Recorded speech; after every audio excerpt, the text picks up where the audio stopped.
now we can talk about, Steve, the guys that are leaving. And of course, you've got your seniors and your redshirt seniors. Billy Price, the most decorated of the bunch. Then we also have the typical Ohio State early enrollees into the NFL draft.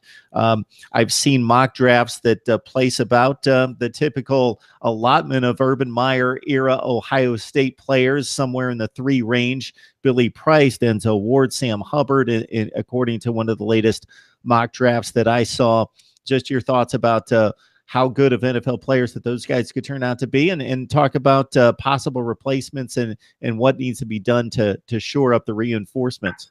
Yeah, all good players and really good people too. So if a NFL franchise wants to make an investment, particularly in any of those 3 guys, I don't think it'll be money that's not well spent, because Ward, just an outstanding corner, the latest in this line that has just been one guy after another going to the NFL, and Marshawn Lattimore, most notable, a rookie, perhaps the defensive rookie of the year in the NFC. I'm not sure how that's all going to shake out, but you look at obviously Denzel Ward. I know that Mel Kiper had him at number 9 in his early mock draft for the first round.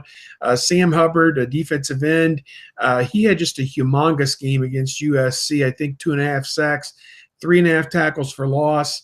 Just a huge game and a great game to kind of make that his last impression and really go out on. I think he also had a couple sacks in the win over Penn State, which was one of the key wins of the season for Ohio State. So you look at him, I think he's a guy that probably fits in that late first round, and so would Billy Price. Outstanding center, also started at guard for 3 years, so he could play either position, I feel, at the NFL level, kind of like Pat Elflein, who did such a great job this year for Minnesota.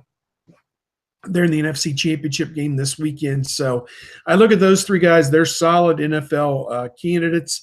I know J.T. Barrett, Chris Worley, the linebacker, some of their other key prospects have all done well at some of the all-star games that they've been attending, including the safety Damon Webb, and some of the all-star practices that they've been in. They've all excelled, and Barrett came out of one of the all-star practices with as much buzz as anybody down there. So they'll probably have their usual between 6 and 10 guys drafted, and then it'll of course be on them to go on from there and clinch roster spots. And it is what it is. Every year Ohio State just keeps sending players to the NFL, and I think it's exciting that the team coming back for Ohio State in 2018 is going to have some guys who will be probably no-brainers a year from now as well in this whole process.